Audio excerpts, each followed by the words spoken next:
Saludamos al doctor Rafael Ollarte. Él es académico, experto constitucionalista.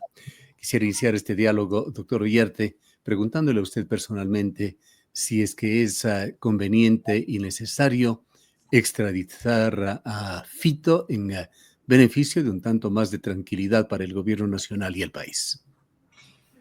¿Cómo está, don Gustavo? Un placer estar con usted, con todos los amigos de Antena 1. Bueno, si la razón de la extradición de Fito es que nos consideramos incapaces para perseguir el delito en Ecuador y hacer que los condenados cumplan su pena, creo que la cosa va más allá de Fito. Es decir, nos estamos declarando una nación que en esa materia es fallida y que lo único que esperamos es que otros hagan lo que nosotros no somos capaces de hacer.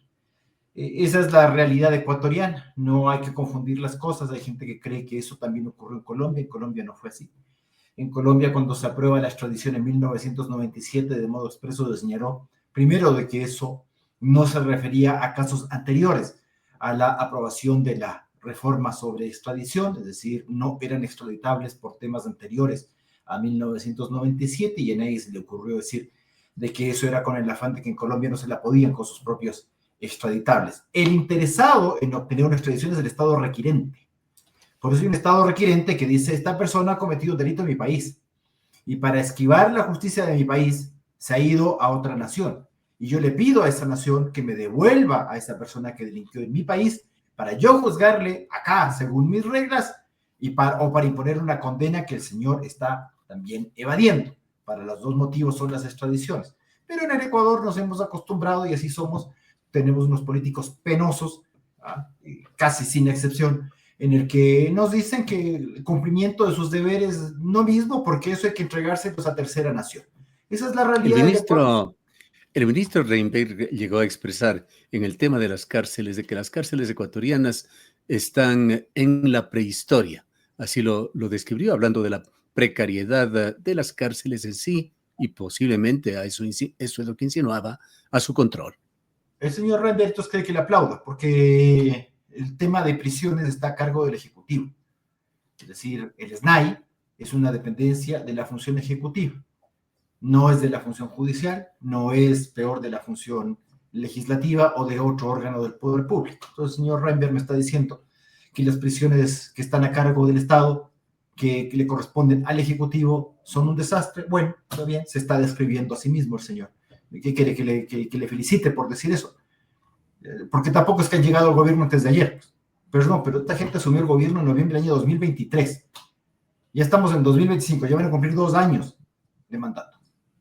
Y seguimos pensando en que, bueno, el pasado, esto y el otro. Yo no sé para qué esta gente asume los gobiernos para luego andar dándonos explicaciones de todo lo que no pueden hacer. Nadie les obliga a ser candidatos a nada, nadie les obliga a aceptar funciones públicas para las cuales no están capacitados. Pero bueno, ese es el país. Ese es el país. Entonces el señor quiere que le aplauda. ¿Y eso qué quiere decir? Porque Fito no es el único delincuente que hay acá. Y con una eventual extradición, cuando se pida, porque hace rato nos diciendo que se va a pedir, sí, claro, y hay que seguir la vía diplomática, y eso tiene todo un curso. Y hay extradiciones que salen muy fáciles, especialmente si es que el extraditable te acepta la extradición, se le extradita. Pero hay otras que se complican mucho. Entonces, hay extradiciones que se demoran más de un año. Entonces hay que ir sabiendo las cosas. Y querrá el señor Fito que le mandemos. Porque también estas ofertas, pero esto no es solamente del señor Daniel Noboa y compañía, es también lo que comenzó diciendo el señor Lazo, y que es lo que confundió a la población, de que con la extradición usted iba a deportar o a expulsar a los delincuentes ecuatorianos que han delinquido en el Ecuador. Bueno, pero primero, ¿cuál es la nación generosa que te va a decir? Japón te va a decir: oh, los ecuatorianos son capaces de lo que pasa en su país, me llevo yo a sus delincuentes. Así será la cosa. Primero, nadie pide la extradición de alguien que no ha delinquido su país, pues, porque además hay instrumentos internacionales de extradición. Pues la extradición no es un chiste ni una broma, es una institución complicada y seria. Y si no, querido compatriota, véase en el espejo de Haití. Eso es Haití, un país que pensó que el resto le tenía que dar haciendo las tareas a ellos mismos. Entonces eliminaron sus fuerzas armadas, debilitaron a sus institutos de seguridad, porque el resto tenía que darles haciendo todo. Y resulta que el resto no te da haciendo nada gratis, y cuando ya no pueden se van. Eso pasó con la misión chileno-argentina en Haití, que estuvo allá luego del terremoto en el 2010. Los famosos cascos azules, que son más un problema que una solución. O lo que está pasando ahora con Kenia, que tenía una misión policial en Haití, y resulta que la tal Organización de Naciones Unidas, ese esperpento que tiene un lindo edificio que no sirve de nada y que sirve solamente para tener burócratas internacionales, resulta que no les está pagando. Entonces los señores de Kenia también se llaman voy. Y Haití, el 90% de Puerto Príncipe está en manos de la capital, ¿no? Está en manos de pandillas. Es decir, el Estado haitiano no existe. A eso queremos llegar. Ahora, doctor Ollarte, y hablando de la contraparte en este tema de los Estados Unidos, del país interesado, como usted ha dicho, este emitió una acusación formal con 7 cargos federales contra Fito ante el Tribunal del Distrito de Nueva York, pero hasta donde conocemos no ha emitido ningún tipo de pedido para la extradición de Fito. ¿Cuál es la situación? Porque la regla general es que el tribunal que tiene a su cargo el caso de una persona ausente no es el competente para pedir ella la extradición. Por ejemplo, en Ecuador, si un juez dice estoy procesando a alguien por el delito de asesinato y no está en el país, le tiene que requerir, tiene que cursar solicitud al presidente de la Corte Nacional de Justicia, y es el presidente de la Corte Nacional de Justicia de encontrar mérito a la extradición. Recién se encuentra mérito a la extradición, es decir, si hay tratado, si es que el delito está establecido en el tratado como un delito extraditable, si cumple los requisitos mínimos, cursa la extradición a través de relaciones exteriores por vía diplomática. No, si esto no es soplar y hacer botellas. Entonces, veremos lo que dice esa corte de circuito allá en los Estados Unidos sobre un eventual pedido de extradición que debe comenzar a solicitar a través de los órganos pertinentes y del Departamento de Estado de los Estados Unidos la extradición acá al Ecuador. Nosotros estamos esperanzados porque el señor Fito ha sido condenado en Ecuador. Entonces hay una regla además en nuestra ley de extradición y también en los convenios internacionales, aunque el Estados Unidos no es parte de muchos de ellos, en el sentido de que cuando usted concede la extradición de alguien que está cumpliendo condena, primero debe cumplir la condena y luego lo extradito, que es lo que se llama extradición diferida. Resulta que aquí el presidente de la República dice que nos tenemos que ir los locos con esto. Bueno, es una decisión que además no recaerá ni siquiera en el presidente de la República. El tema de extraditar, incluso interrumpiendo la condena, con la condición de retorno. Además, pues, cumple la condena ya y tiene que volver acá a terminar de cumplir la condena. Antes de diluirnos en todos estos detalles muy importantes, por supuesto, pero para terminar claro con el tema de la contraparte de Estados Unidos, ¿qué es lo que tendría que hacer Estados Unidos si realmente tiene interés en extraditar a Fito para emitir una orden formal de extradición? A ver, ¿qué requiere el Ecuador para que usted reciba un pedido de extradición? Primero, una copia certificada de la sentencia o auto de prisión preventiva o su equivalente, es decir, como se llame allá, en contra del extraditable. Porque en este caso, en el caso de Fito, sería para efectos de procesarle. Entonces tendría que tener una orden de prisión en los Estados Unidos. Esa orden de prisión tiene que venir traducida, ¿ya? Primero. Segundo, tiene que enviarnos las leyes. Pero puede darse una orden de extradición si no se encuentra el sujeto allá, aunque esté acusado formalmente de cargos. Es que para eso es la extradición, pues, no Gustavo. Justamente esa es una de las finalidades de la extradición. Yo le tengo que procesar a este señor Fito en los Estados Unidos, el señor Fito no está en Estados Unidos. Entonces no le puedo procesar en ausencia. Entonces, ¿qué necesito? Necesito que me lo traiga para poder procesarle. Pero para esto pero no se cierra allí un círculo de imposibilidad de extraditar en las circunstancias actuales.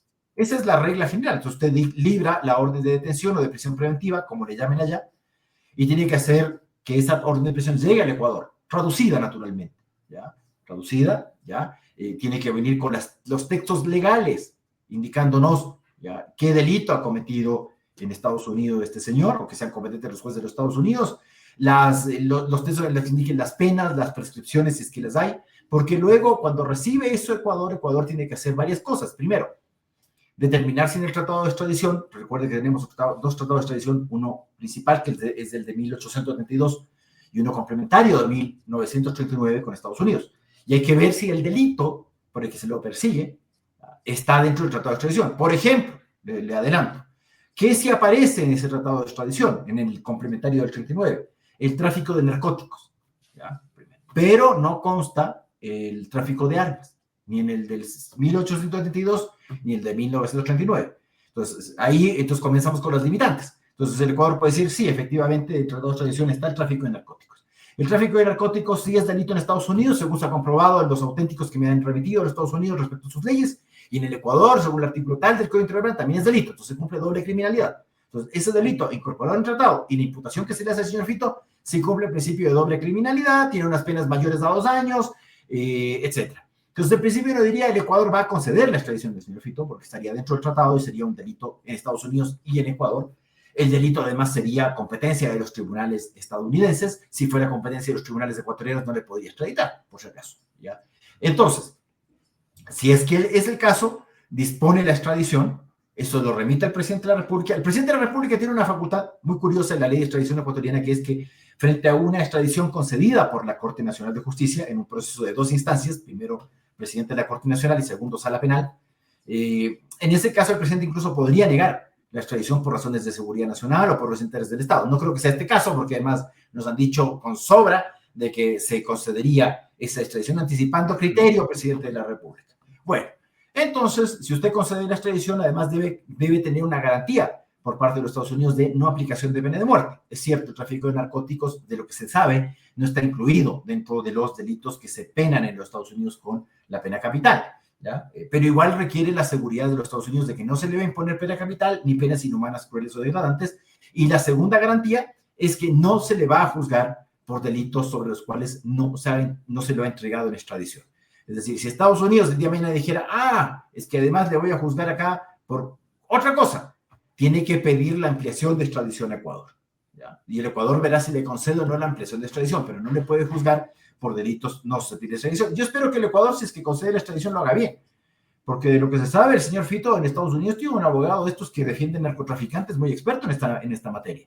Y una extradición mal concedida, así como hacemos nosotros así al buen tuntún, bueno, puede afectar ese proceso. Si nuestro interés no es solo extraditar para sacarnos de encima esto un ratito, sino de que en realidad el señor sea juzgado y eventualmente condenado a los Estados Unidos, haga bien nomás de extradición. Bien, yendo un poco más atrás, doctor Iriarte, ¿cómo cómo evalúa usted esas declaraciones del presidente Noboa que las hizo a CNN, atribuyendo la recaptura de Fito a las leyes de inteligencia, seguridad y solidaridad, y comparándoles con la Patriot Act de Estados Unidos y similares normas europeas, en las palabras del presidente? Bueno, el señor Fito se escapó sin esas leyes de inteligencia y todo el proceso que se siguió para su recaptura, el señor se escapó en este mismo gobierno, por si acaso. No fue antes, ¿ya? De las cárceles manejadas por este mismo gobierno. Pero ciertamente todos los procedimientos de recaptura se hicieron con el Código Integral Penal vigente. Incluso los allanamientos que se habían hecho se hicieron con el Código Integral Penal y las 5 causales sobre las cuales usted no requiere de orden judicial. Pero bueno, si el presidente de la República se lo quiere creer, también que se lo crea. Sería un tema mágico. Entonces esas leyes son mágicas. Solo ha funcionado entonces ese par de leyes, la de inteligencia y la mal llamada solidaridad, entonces han funcionado solo con Fito y con el resto. Y el presidente de la República además aprovechó la ocasión para señalar que aquellos que se oponen a estas leyes en Ecuador espera que no se pongan dentro o de parte de la defensa de Fito. ¿Qué será?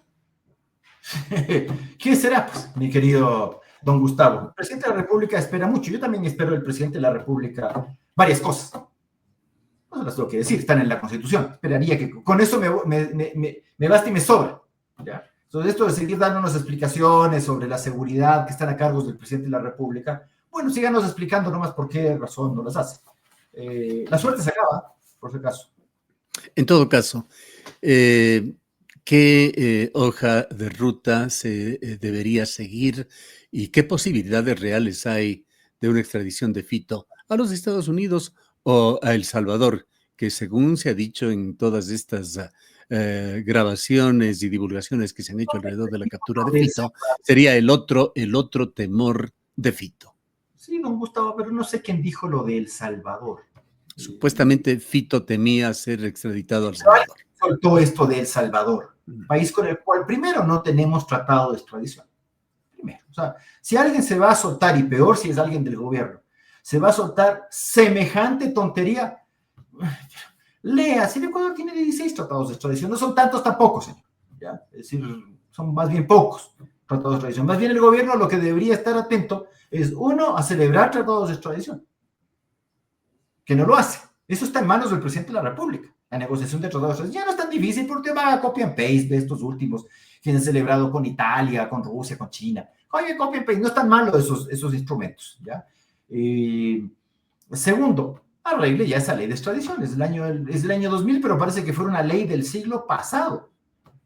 O sea, si tú lees una ley que te habla de la falsificación de estampillas, o sea, pensarías que, que te habla de que la comunicación del pedido de extradición se hace por vía postal o por telégrafo. Cualquiera lee eso y dice, esta ley es de principios del siglo XX, pero es una ley del año 2000 en que te habla del telégrafo para cursar los pedidos de extradición. No, así que hizo esta ley, la copió de alguna ley antigua de otra parte, nomás, no, eso hizo. Entonces eso debería preocuparse el presidente de la República. Pero, ¿qué tan factible es esta extradición? Tratado de extradición no tenemos. Segundo, el señor Fito delito en El Salvador no ha cometido, de lo que sabemos. Tercero, ¿quién está pidiendo de El Salvador la extradición? Es como que yo dijera, le vamos a extraditar a Mongolia. O sea, se me ocurrió. Vean, los señores del gobierno no pueden ser ocurrentes con estas cosas, deben ser serios. Pues. ¿Y a los Estados Unidos? ¿Qué tan factible es? Sí, hay un tratado de extradición con causas limitadas de extradición. Hay dos tratados, 1872, 1939, que si fuéramos medianamente inteligentes, habríamos pedido a Estados Unidos que actualicemos ese tratado. Porque ahora, por ejemplo, los tratados ya no establecen un rol de delitos, sino que lo hacen tan ampliamente, por los tratados, incluso un tratado que no es tan nuevo como el de España del 89, en el que establece que todo delito que es delito en España y que es delito en Ecuador, mientras cumple el requisito de doble criminalidad, es causal para extraditar, para que no estemos con estos temas de que hay que ver si tenemos por ahí un tratado complementario o alguna cosa que complemente los delitos que están vigentes de los tratados de extradición, que además siempre se va a hacer complicado, porque incluso cuando usted habla de tratado complementario, no solamente una parte tiene que ser suscriptor del complementario, sino los dos. Entonces, sí se te complica. Entonces, si queremos ser serios en el tema de extradición y ya dejar de vendernos humo y tonterías, primero, celebrar tratados de extradición. Dos, corregir esta ley de extradición que parece que es del año de la chispa, aunque tiene 25 años. Y tercero, actualizar los tratados de extradición que tenemos. Porque no es posible que todavía tengamos tratados de extradición que te hablen del delito de falsificación de estampillas o de la voladura de cables de telégrafo. ¿Ya? O sea, actualicemos. En todo caso, lo importante es muy difícil una extradición en plazos perentorios, en tiempos cortos. Eso, don Gustavo, eso habrá que ver caso por caso. Yo no me aventuraría, hay gente que se aventura y que dice así con una liviandad, esto se demora 4 meses. Sí, puede ser, como puede que se demore 1 año o puede que se demore 2 semanas. Porque si el señor Fito acepta su extradición, listo, extraditado está. Aunque la ley de extradición esto no es clara, porque siempre le deja en manos del presidente de la Corte Nacional de Justicia a que analice si la extradición es procedente, en todo caso. ¿Ya? O sea, yo acepto mi extradición, pero y ahí uno dice, pero ¿está obligado a conceder la extradición al presidente de la Corte Nacional o en realidad tiene que analizar la legalidad de la extradición? Bueno, en el caso ecuatoriano lo primero. Mándale así.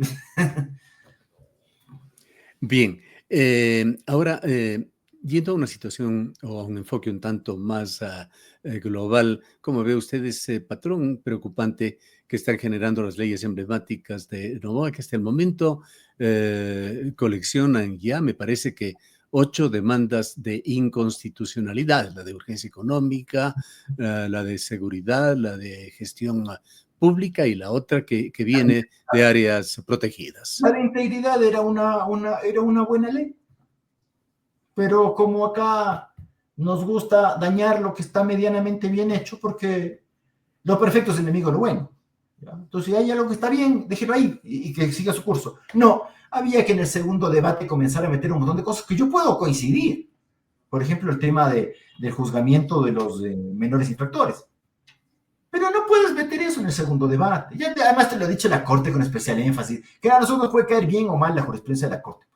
Pero hay riesgos calculados y riesgos no calculados. Y un riesgo no calculado es meter en segundo debate un tema penal, donde la Corte además ha dicho que tiene que haber un amplísimo debate democrático, que es insoslayable el doble debate, y todo esto, cuando lo hacen todas las leyes. Pero como usted sabe que nuestra Corte tiene gustos y colores, esto lo dice específicamente para el tema penal. Ya veremos cuál es el futuro de esas leyes. Ahora, claro, Si usted comete 500 inconstitucionalidades, también satura el sistema, entonces también puede ser una táctica interesante del gobierno. Es decir, ya no solamente te dictas una ley formalmente inconstitucional, sino 4. Ya, entonces, y esto empieza a saturar a la Corte con más demandas, especialmente con... Y las leyes continúan vigentes mientras se ventilan los casos. Salvo que la Corte Constitucional le meta ahí una suspensión cautelar, que lo ha hecho en determinados casos, pero usted ya sabe cuáles son los determinados casos. Deportación de extranjeros, ciudadanía universal, pues es una cosa muy woke, muy progre, o el aborto, ahí sí, estas otras cosas no. Entonces el presidente se la está jugando como quien hace en el tema de las leyes tributarias, pues usted dicta un tributo inconstitucional sabiendo que la Corte se va a durar 3, 4, 5, cuando no 10, 12 años, si es que declara la inconstitucionalidad y luego no lo hace con efecto retroactivo, si es que pagó. Creo que la misma lógica se sigue en este caso, entonces sigamos nomás, porque además son leyes como son leyes ómnibus o leyes trole, como les llamamos en Ecuador, es decir, muchas materias engarzadas ahí como vagones. Hay gente que está demandando la inconstitucionalidad de tal cosa, otra de tal cosa, otra de tal cosa, hay unas que son macro, y eso siempre hace que el proceso constitucional se devuelva. Porque claro, digamos, está calificada la demanda, se manda al sustanciador, el sustanciador está haciendo el proyecto de sentencia, y luego trae una nueva demanda, vuelta atrás. Y eso hace también que el sistema se complique.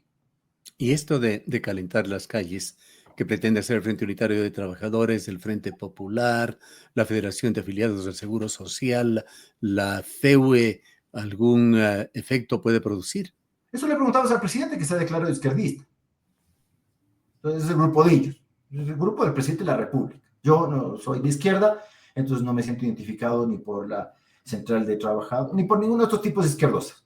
Pero como ha dicho el presidente que él es de izquierda, pues bueno, entonces supongo que se podrá sentar a conversar con ellos, con los de su grupo. Espero que no a esta gente otra vez, pues, porque además esta gente hay que aguantarles todo. Entonces te incendian pequeños negocios, te afectan pequeños locales, la gente que vive del día a día, que es mucha gente, no puede trabajar, pero eso no importa. Esperemos que se importen esta vez. Para finalizar, doctor Ugarte, ¿usted cree que las nuevas políticas del gobierno mejorarán la seguridad y la justicia en Ecuador? Es que eso no se hace a punta de ley, pues. Eso no se hace a punta de ley. Entonces, eso de creer que con ley usted ya soluciona las cosas, hay que ver cómo se aplican esas leyes. Pero aquí en el Ecuador, además, hacemos leyes y hay gente que te lo dice, pero incluso en la academia, ¿no? En la impoluta academia. Te dicen, yo le voy a dar un voto de confianza. Usted no tiene por qué darle votos de confianza a nadie. Uno tiene que, cuando un legislador está haciendo la ley, sabe las consecuencias de la ley. Pero aquí no, aquí adivinamos, tuvo de ensayo. Entonces, hacemos una ley, si sale bien y si no sale, la culpa es del resto y la vamos reformando. El tema de las reformas al Código Integral Penal ya es en sí mismo ya innombrable, pues. Innombrable es esto. A cada rato se pasan reformando ese Código Integral Penal. La ley electoral no se queda atrás, ahora otra reforma. Volvemos al de Hunt, cuando hemos tenido el de Jare, el Webster, cositas. Y a cada rato, cada elección te van reformando el método de adjudicación de escaños. Parece una adivinanza esto. Y mientras tanto, doctor Ugarte, ¿derechos y libertades en Ecuador están ya disminuidos? No, yo no lo diría que están disminuidos. Están en donde siempre. Ahí a disposición de la autoridad. Bien. Queremos agradecerle por haber estado con nosotros. Siempre un placer, don Gustavo. Declaraciones del doctor Rafael Ugarte, constitucionalista.